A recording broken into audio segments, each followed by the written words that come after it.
उमेदवारांसाठी आणि आपल्या नगराध्यक्ष पदाच्या उमेदवार सौ शालिनीताई संजय ठाकरे यांच्या प्रचारार्थ 2-3 दिवसांनी आपली ही उमेदवारांची खाती आपण उघडणार आहोत.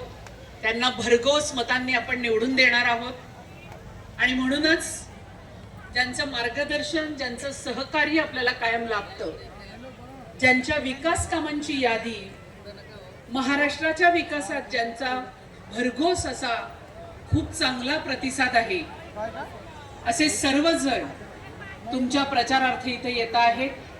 त्यामुळे आपल्या गावामध्ये त्यांचं स्वागत आणि त्याच्यानंतर भव्य ही प्रचार यात्रा सभा संपन्न होतीये. आवर्जून उपस्थित अनेक मान्यवर इथे आहेत. माननीय माझे आमदार झोले साहेब सुद्धा इथे आवर्जून उपस्थित झालेले आहेत. त्यांचंही मनपूर्वक स्वागत. आपण सर्वजण विविध ज्येष्ठ श्रेष्ठ सगळे मार्गदर्शक महायुतीचे इथे उपस्थित झालेले आहेत आणि आपण बंधू भगिनींनो, हा कार्यक्रम छान आहे. सगळ्यांचं सहकार्य अपेक्षित आहे. शासकीय अधिकारी कर्मचारी आपला कार्यक्रम नीटनेटका आणि